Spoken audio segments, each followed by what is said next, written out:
Buenas chavales, chavalísimos, chavalotes, chavalazas del tutú, ¿cómo están?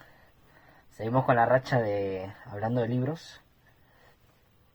Y en este último video que planeo hacer porque se me acabaron los libros. Solo canas de mi mamá, pero eso no los he leído y planeo leerlos.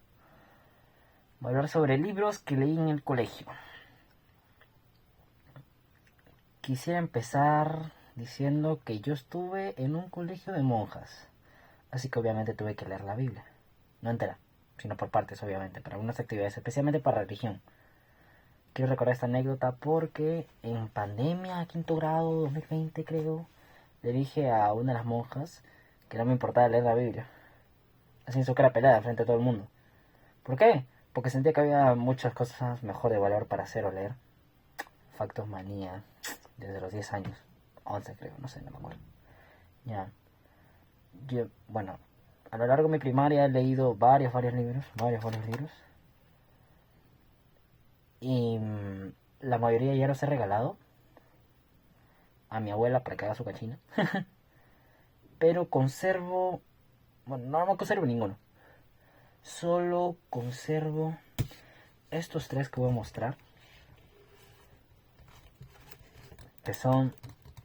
Es una historia chistosa porque me hicieron hacer un trabajo sobre conocer a una autora y luego preguntarle qué hacer o cómo hizo sus libros. Fui a visitar a la señora a su colegio, que no me acuerdo dónde era, y fue increíble, o sea, conocí a la autora y todas esas cosas. Y en la sala de recreos había una liana, y ahí estuve como Tarzán columpiándome. fue divertido. Pero acá tengo las 3 copias originales de estos 3 libros. Son las primeras copias, es que es increíble, la autora me lo regaló. No sé si están firmados. Escucha, su madre está firmado. A ver, acá dice. Sé que está al revés, voy a leerlo. A ver. Con cariño para Harry, Ana María y Surieta. Perdón si estoy volteando la página, pero es que no leía nada. Ah, mira, esto es del 24 de junio del año 2017. Yo ya había cumplido 8 años. Financiado por Nestlé. Ah.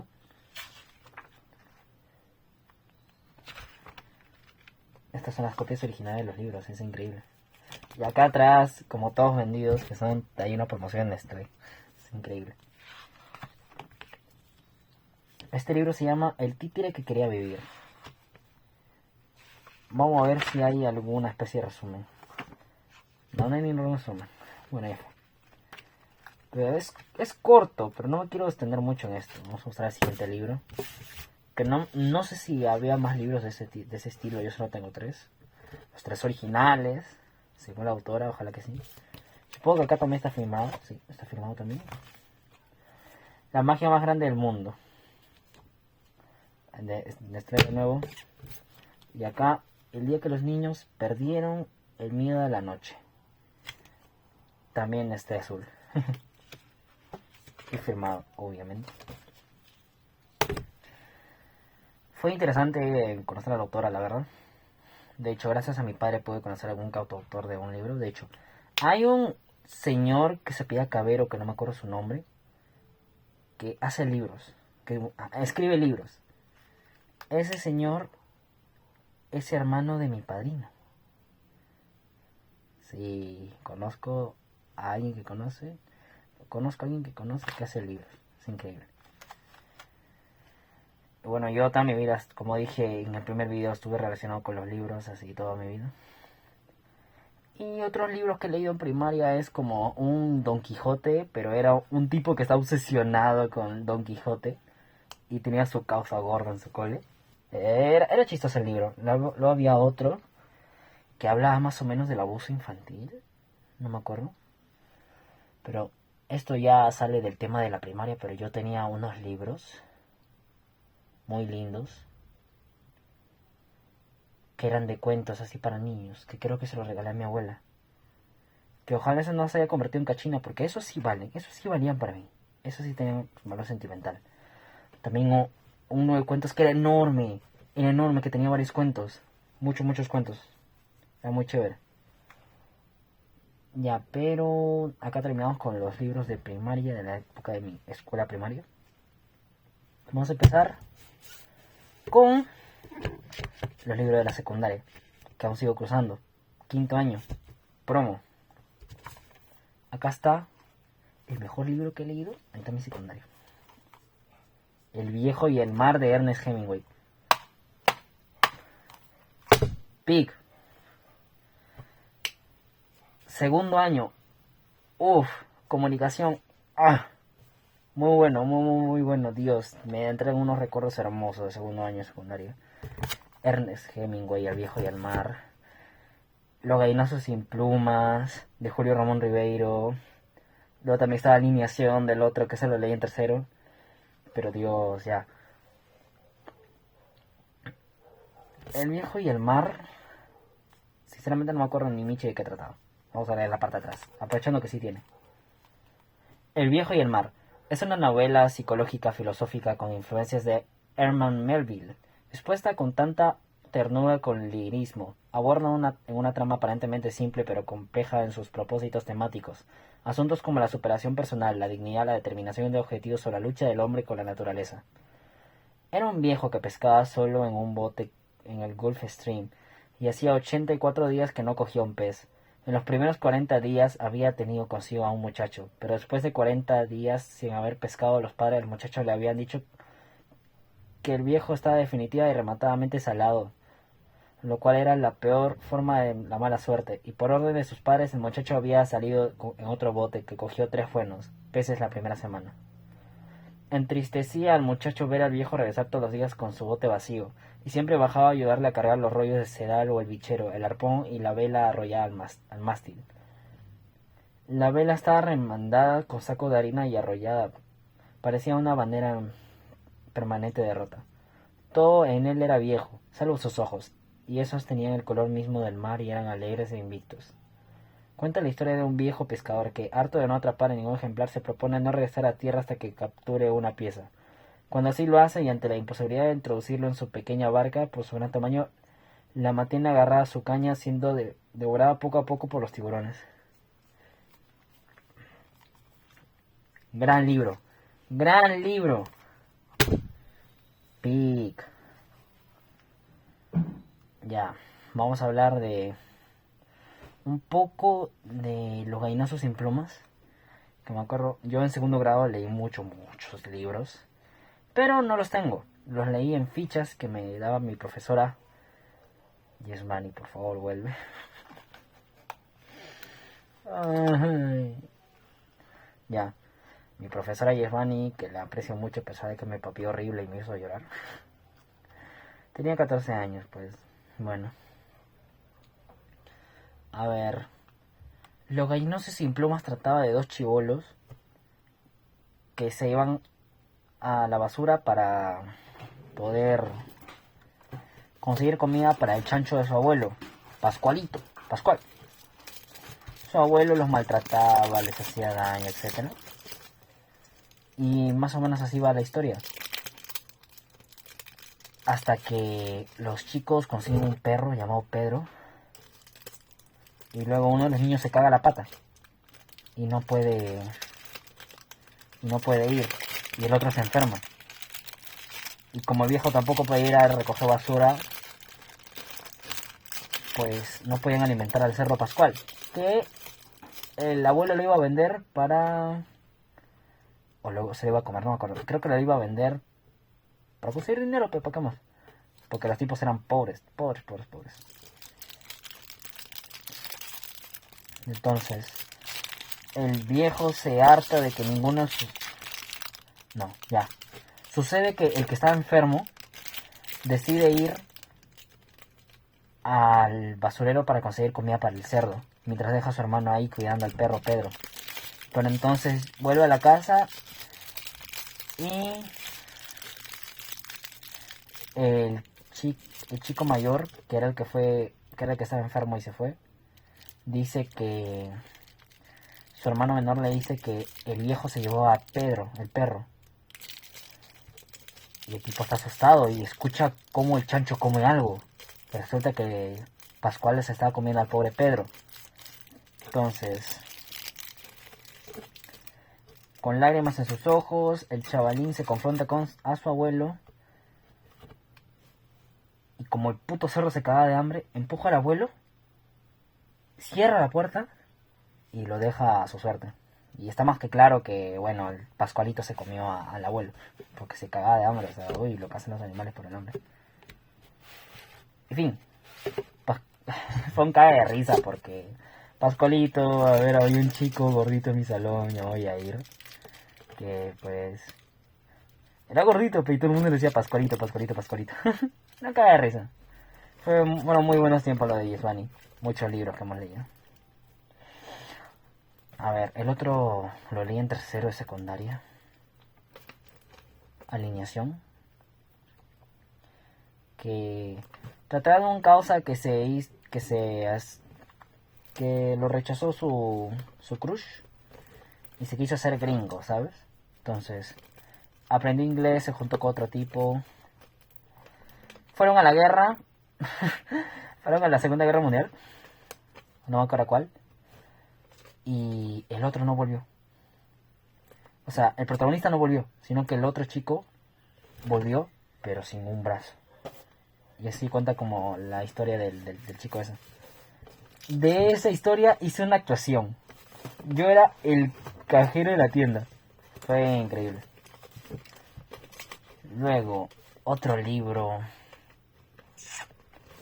No he leído tanta variedad de autores, porque voy a hablar de un solo autor que me ha estado, que me tiene podrido desde primero de secundaria hasta ahora. Podrido, en serio. Ya.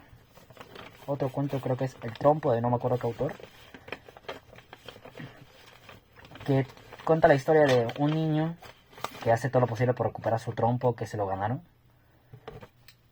Y ahí cuenta como que su madre era como infiel y era más o menos mujer de mal vivir.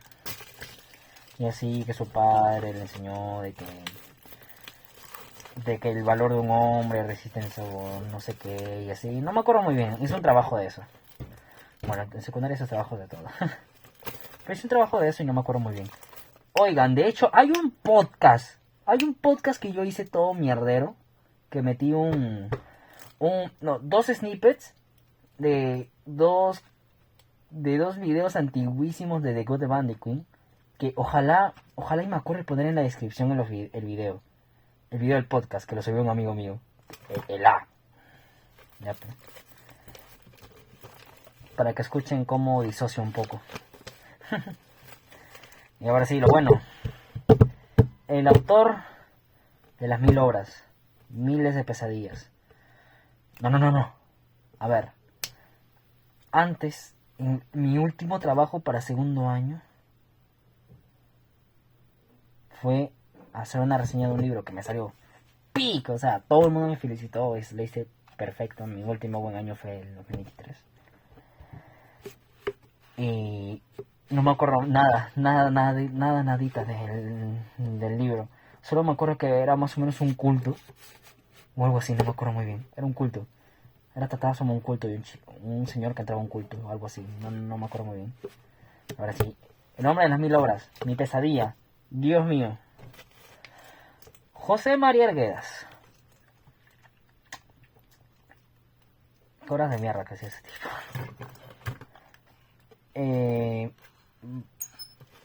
Me sé el contexto de este señor porque llevo 5 años de mi vida leyendo sobre él.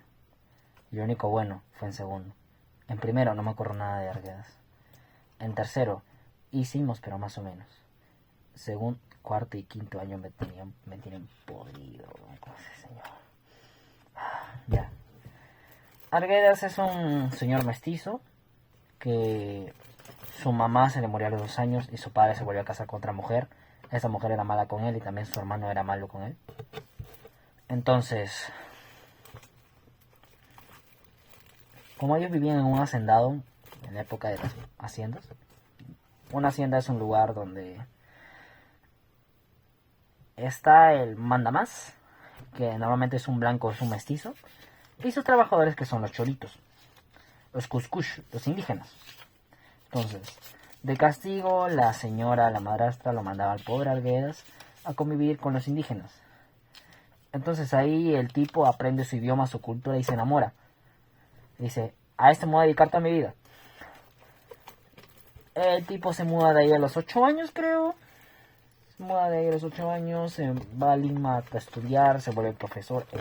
Enseñó en mi colegio, que solo, supongo que por eso están tan obsesionados con José María Arguedas en mi colegio, porque en serio me tienen podrido, con ese huevón. Me tienen hasta la mierda. Porque hay un personaje famoso visitó el colegio, wow. Como si el Papa Francisco no hubiera visitado mi colegio.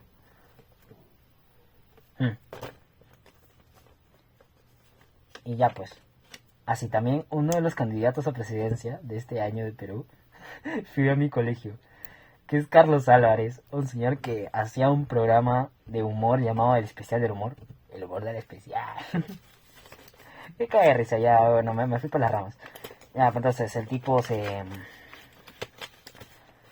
fue a Lima, estudió, se volvió profesor, empezó a hacer obras que trataban del indigenismo, que reivindicaban la cultura andina y así. El tipo consigue esposas, se divorcia por problemas y luego se consigue otra que es 20 años menor que él. 40 y 20. Y pues el tipo dice, ya no puedo más, chavales. Se hace un primer intento de suicidio, falla estrepitosamente y luego a la segunda sí ya le sale y se murió. Bueno, José María Arguedas, ¿por dónde empezamos? Primer año de secundaria, no me acuerdo ni Michi de qué empezamos a ver, solo me acuerdo, yo juro recordar que hablamos de José María Arguedas en primer secundaria. Segundo año, el mejor año de Arguedas, genuinamente. Lo tengo grabado a fuego. No, segundo año, me acabo de acordar. Ya dejando un poquito de la Arguedas. Al pie del acantilado. Julio Ramón Ribeiro de nuevo haciendo pico. Al borde del acantilado. Ni siquiera me acuerdo si se llama la obra. Solo recuerdo que algo así era. Pero era de unos patas que vivían en los estos de Lima.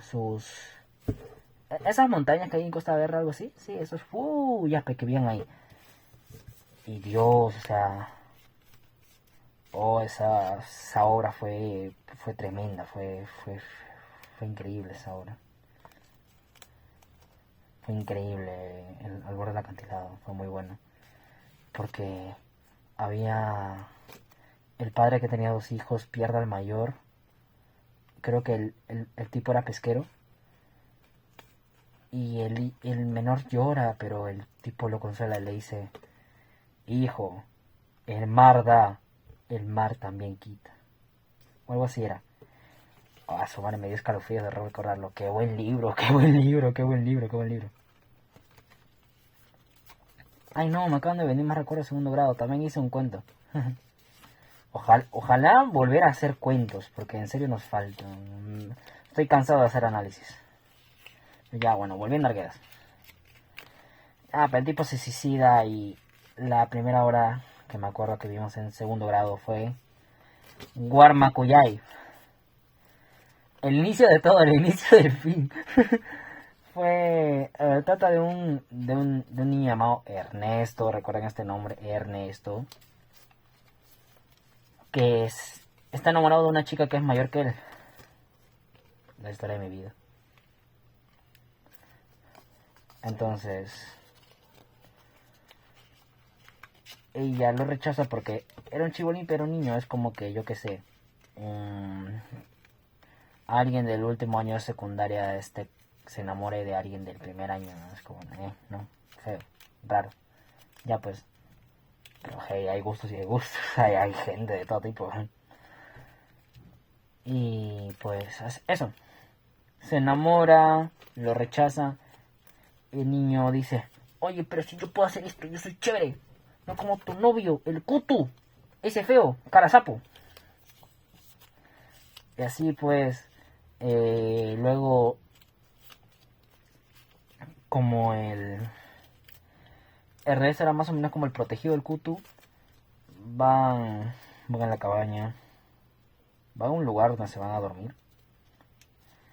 Y el Kutu ahí le cuenta que Don Froilán, que es el hacendado, el dueño de los terrenos donde viven los cholos, dice que abusó de Justina, que es la chica mayor de la que se enamoró Ernesto. Entonces dice que se va a vengar, se vengan.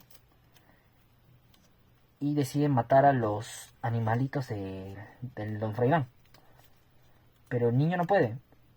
O sea, le pega a uno de los vocerritos y le da mucha pena. Escucha cómo llora y no puede.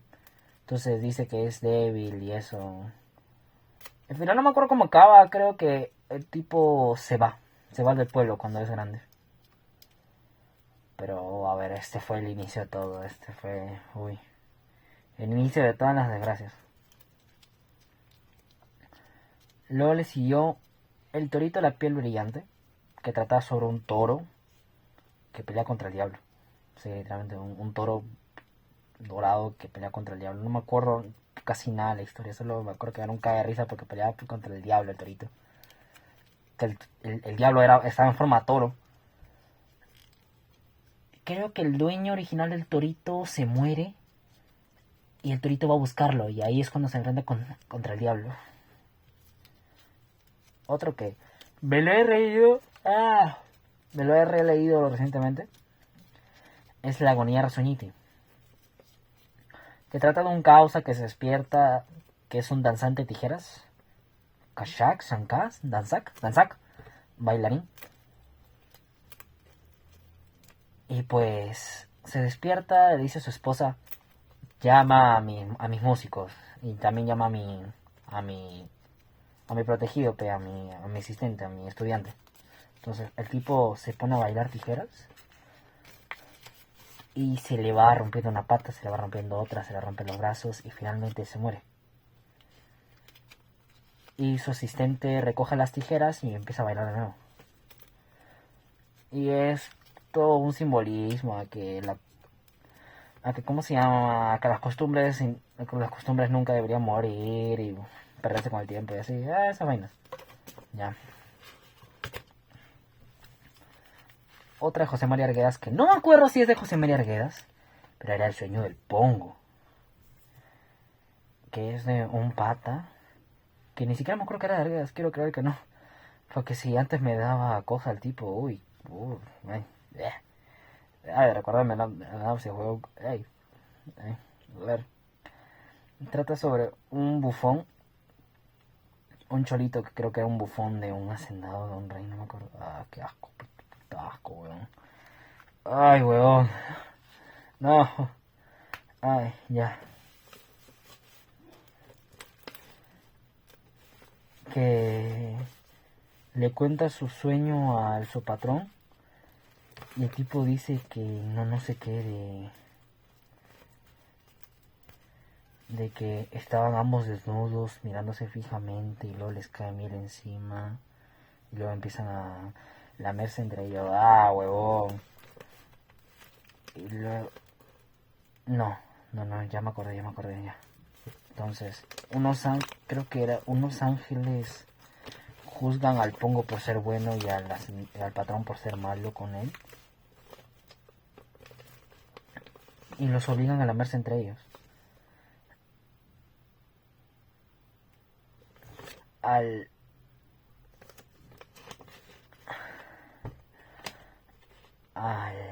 huevón, casco. El hacendado lo cubren de miel, simbolizando el dorado del oro, su riqueza, mientras que al otro lo cubren de caca, huevón, al Pongo. Ay, huevón. Ay, huevón. Ya, me tranquilizo. Y los obligan a lamerse entre ellos, y ahí se detalla como... Ay, huevón. Se detalla como el hacendado tiene que lamer el cuerpo del Pongo lleno de ese, weón. Ay, no. Están enfermos, weón. No. Ay. Oh, qué puto asco. Yo tuve que exponer sobre eso. Fue terrible. O sea, tuve que explicar mi compañero de grupo, que eso era en grupo, era un debate en grupo, teníamos que elegir un representante y yo tuve que explicar a lujo de detalles cómo era eso, porque pedíamos explicaciones de la obra. Cuarto año, qué mierda. Uy, huevón. Qué asco, huevón. Ay, voy a calmarme, ya. Pero bueno, volvamos a otras obras. Tenemos en tercer año